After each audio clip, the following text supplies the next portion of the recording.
One of the greatest floods in American history took place 95 years ago in East Tennessee. The flood of 1929 destroyed several towns, including Harriman and Oakdale, and an untold number of people perished in this tragedy. It made national news and was one of the major events of that generation's lives. Yet, today, most folks have never even heard of this flood. But recently, I was honored to interview a 103-year-old sweetheart of a lady. She was 8 years old at the time and survived the flood, watching houses float completely intact down the Emory River, some with chickens still on their roofs. This is a rare chance to hear this historic event told firsthand from someone who lived through it, and I hope you enjoy. I was born in Roane County on a farm down around Rockwood, they tell me. I grew up part of my years at Emory Heights, and then when I was, we had moved to Harriman in 29, the flood, and so I lived in Harriman until I got married in 1940. My daddy had a store across the bridge he had just bought, and back then they sold hay, and the hay was stored under the store building. This doesn't do with the flood, but someone set it on fire because we lived down below right then, the store, and I know those blazes with all that hay under it, it went to the top of the sky. You couldn't even. Then he went to the end of the bridge. The original building is still sitting there. It had Lawn Me Grocery across the top. And the original building that he had his store in. Well, we lived on Bird Street. And so how old were you in 1929? 8. I think it was in the May. I might have been 7, but I always said 29, and I was born in 21, so it's easier to say I was 8. I was close to 8. So tell me again about that day. Oakdale was very prosperous during the flood. It had a theater, a Coca-Cola plant. The school was, I cannot tell you where the buildings were down here, because I wasn't here then. He worked on the railroad, and it rained all night hard. And he saw the river getting up. He left his job and got in his car and went up and down this, what we call this river view, but it's like that movie, The Bottoms. He got up and went on every door and knocked and woke the people up. And everyone got out, because it was coming up that fast. Wow. He had a wife and a daughter in a nice brick home down here. And he just buried his father and his mother, and he'd had the money to pay for a funeral on the piano. He lost everything he's had.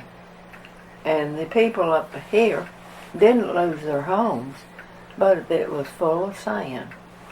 And they said till this day there would be sand come out of those around the windows that was in the, sides. I just went out on the house had porch on the front and the back. I went out on the front porch. And just as I went out, it was just an eye view. It was, and that river was, that building was going up and down, up and down. And it was gone in a split second. And so I think I was the only one that saw it right at that place. So it was a building with a chicken on top of it, floating down the river. I just remember the river was coming up, and Daddy got us in the car and took us up on Walden Street. And I don't think he suffered much loss in the store because he, got everything up out of the water. And so after the flood, because when my daddy was just holding on because the depression and people would come in begging for food, and he was the welfare department back then. During and the Great they'd all Depression. say, if you will just give me some food and my children, I will pay you when I get money. What were some of your chores when you were a kid? That's one thing. When we were kids, we were not made to work. We worked. We did that. We did the dishes, and I got to be 11 or 12. I would help Mama iron, help her clean house. We wasn't made to. We just did it. Didn't think it. We just thought that was the way of life. You did things. You didn't call it chores. You just did it. That's one job I had. We had in the back, Daddy built a big building. The center was the car. One side was the coal house, and the other side was the wood, the kindling to start the fire. We had a wood stove, and I can remember carrying coal in. Didn't think anything about it. So tell me about washing clothes. What was that like? I remember Mama was a worker, and at night she had a wash house out in the back, and she had a Maytag washing machine, and she had 2 tubs that built up on the stuff. She washed every Monday. Well, the night before, she would go and fill those 2 tubs up, and the clothes that were white clothes that were maybe dirty or something, she'd soak them. And then she'd get up on Monday, she'd go out there and run them all through the wringer and fill them up again. And she'd put them in the washing machine. You'd turn the wringer and it'd go, run it in that tub. You'd rinse it in there. You'd turn it this tub, and she had bluing water in the light tub. Clothes were clean.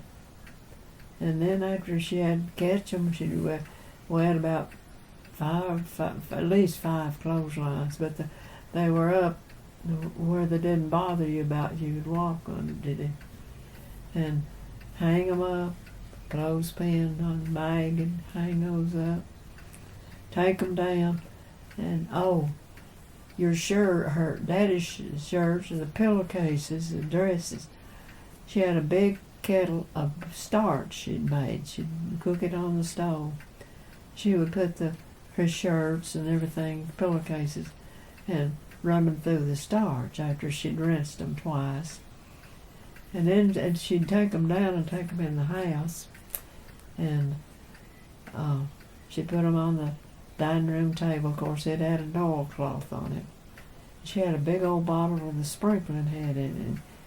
Then she'd roll them up, put them in a tub, all of them, and then they would get moist through the night. She'd put a towel over. I mean, it took all day to iron on Tuesday. My mother worked so hard.